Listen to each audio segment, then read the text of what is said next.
Hello students, अस्सलाम वालेकुम। क्या हाल है? देखें, आज हम पढ़ने जा रहे हैं। जो हमारा मेन टॉपिक होगा वो क्या होगा? वो होगा कि magnetic force on a moving charge. ठीक है ना, मैग्नेटिक फोर्स के बारे में पढ़ेंगे। उससे पहले जो हमने डिस्कस किया है, जैसे कि क्या, जो करंट कैरिंग कंडक्टर होता है,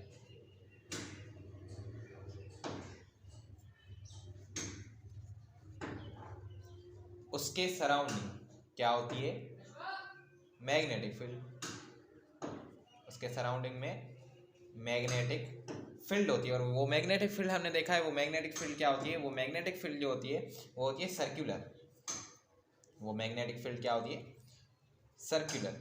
और उसे हम कैसे मालूम करते हैं? मैग्नेटिक फील्ड की डायरेक्शन अगर हमने निकालनी हो तो हम देखते हैं by right hand rule. By right hand कौन सा? Thumb rule. ठीक है ना, राइट हैंड थंब रूल।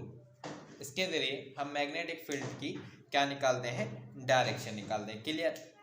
अब देखें, राइट हैंड थंब रूल हम यूज़ करते हैं किसके लिए?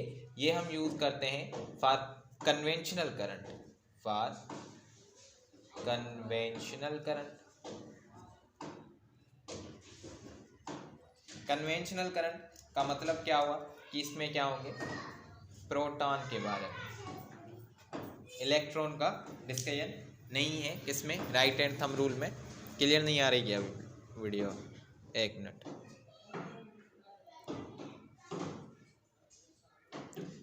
ठीक है, अब देखें, राइट हैंड थंब रूल किसके लिए? कन्वेंशनल करंट के लिए। कन्वेंशनल करंट बना क्या मतलब होता है कि करंट का प्रोड्यूस होना किसकी वजह से? प्रोटॉन की वजह से। ठीक है ना। अब देखें, अगर प्रोटॉन के लिए हम right hand thumb rule use करते हैं तो इलेक्ट्रॉन के लिए हम क्या करते हैं? Left hand thumb rule use करते हैं। ठीक है ना, ये हमने पहले ही डिस्कस कर चुके हैं। कौन सा? Left hand thumb rule. Clear? ठीक है ना, किसके लिए? इलेक्ट्रिकल करंट के लिए। इलेक्ट्रिक करंट में क्या होंगे? इलेक्ट्रॉन्स की वजह से करंट का फ्लो होगा। Flow of electron due to current. Flow of current, sorry, flow of current due to electrons. ठीक है ना। अब देखें, राइट हैंड थंब रूल किसके लिए? कन्वेंशनल करंट के लिए। अब कन्वेंशनल करंट में क्या होता है? जो करंट का फ्लो होता है वो किस वजह से होता है? प्रोटॉन की वजह से। लेकिन लेफ्ट हैंड थंब रूल हम यूज करते हैं इलेक्ट्रिक करंट के लिए। इलेक्ट्रिक करंट में क्या होता है? Flow of electron due to flow of current due to electron. Clear? यहां तक बात क्लियर है? ठीक है ना। अब देखें, ये बना दी हमने एक वायर। ठीक है ना, करंट कैरिंग वायर। इसमें ये है हमारे पास करंट की डायरेक्शन। ठीक है ना। अब हमने पढ़ा है किसी करंट कैरिंग कंडक्टर में उसकी मैग्नेटिक फील्ड उसके सराउंडिंग में बनती है। क्लियर? ऐसे बनती है। ठीक है ना। अब हम देखते हैं, देखें, हम जब भी करंट की बात करें तो हम क्या लेंगे? कन्वेंशनल करंट लेंगे, राइट हैंड थंब रूल ही यूज करेंगे। अब राइट हैंड मेरा कौन सा है? राइट हैंड है मेरा ये। ठीक है ना, ये मेरा राइट हैंड है। करंट की डायरेक्शन में मेरा कौन सा? थंब और कर्लिंग फिंगर्स मुझे बताएंगी कि क्या है डायरेक्शन मैग्नेटिक फील्ड की। तो मैग्नेटिक फील्ड की डायरेक्शन कैसे है? मैग्नेटिक फील्ड की जो डायरेक्शन है वो इस तरीके से है। ठीक है ना, क्लियर? ऐसे है। ठीक है। अब देखें, अगर मैं इसके बीच में दो पॉइंट्स बना दूं, एक है ये पॉइंट ए, एक है ये पॉइंट बी, तो ये एक पॉइंट ए और ये दूसरी पॉइंट बी, दो पॉइंट्स मैंने बना दी। अब फोर्स किस पॉइंट पर ज्यादा लगेगी? अगर मैं ऑप्शन में देता जाऊं, देखें, एक ऑप्शन ये है। ठीक है ना, बी ऑप्शन क्या होगा? सी ऑप्शन क्या होगा?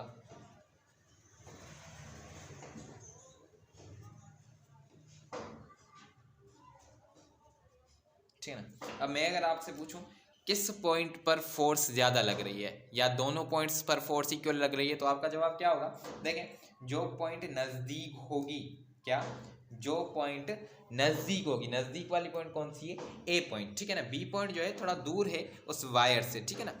अब देखें, हमने ये इलेक्ट्रोस्टैटिक में भी चीज़ें पढ़ी हुई हैं। इंशाल्लाह इलेक्ट्रोस्टैटिक में भी हम डिस्कस करेंगे। देखें, जो पॉइंट करीब होगी उस पर क्या लगेगी, फोर्स ज़्यादा लगेगी, और जो पॉइंट दूर होगी उस पर फोर्स कम लगेगी, ठीक है ना। अब पॉइंट कौन सी करीब है, ए पॉइंट करीब है, बी पॉइंट दूर है, मतलब ए पर ज़्यादा फोर्स लगेगी, बी पर कम लगेगी, तो F A is greater than F B, तो ये हमारा होगा सही जवाब, ठीक है ना। F A is greater than F B, ये हमारा सही जवाब है। बाकी बी पर ज़्यादा नहीं लगेगी और दोनों पर इक्वल भी नहीं लगेगी, तो ये बात क्लियर है। अब देखें हम किसके बारे में पढ़ते हैं, मैग्नेटिक फील्ड इंटेंसिटी। देखें ये हमने क्या देखा, मैग्नेटिक फील्ड इंटेंसिटी देखी, इसे हम क्या कहते हैं, मैग्नेटिक फील्ड इंटेंसिटी।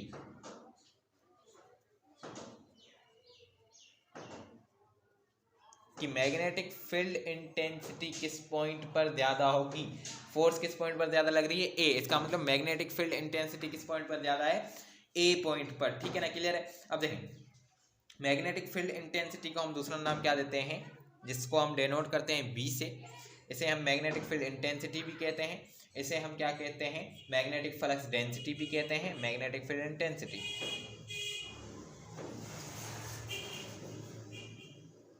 ठीक है ना। उसके बाद इसे मैग्नेटिक फ्लक्स डेंसिटी भी कहते हैं,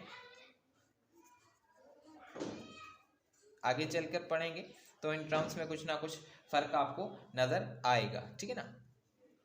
उसके बाद इसका तीसरा नाम है मैग्नेटिक फील्ड ऑफ इंडक्शन।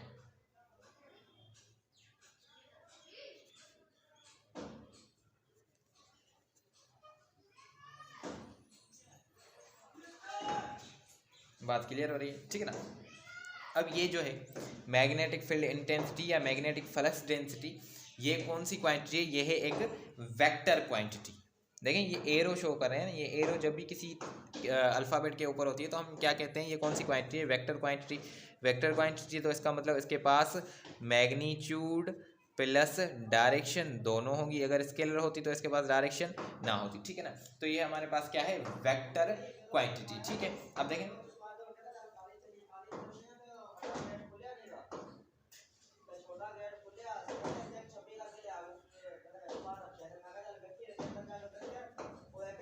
देखें अब इसे हम कहते हैं कोसेंट्रिक सर्किल्स, इसे हम क्या कहते हैं, कोसेंट्रिक सर्किल्स।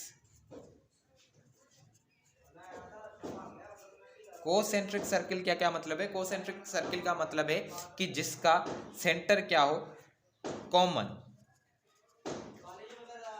इसकी जो मैग्नेटिक फील्ड, ये जो लाइंस देख रहे हैं आप, ये एक कॉमन सेंटर में से अराइज हो रही है, ये इस कॉमन सेंटर में से ये लाइन अराइज हुई, इस कॉमन सेंटर में से ये लाइन अराइज हुई, और इस कॉमन सेंटर में से ये लाइन अराइज हुई। तो क्या मतलब होता है कोसेंट्रिक सर्किल का, कोसेंट्रिक सर्किल का मतलब होता है जिसका सेंटर क्या हो, कॉमन हो, उसे हम कहते हैं कोसेंट्रिक सर्किल्स, ठीक है ना। कोसेंट्रिक सर्किल्स हम किसे कहते हैं, जिसका सेंटर क्या हो, कॉमन हो। यहां तक बात क्लियर है आपकी। अब देखें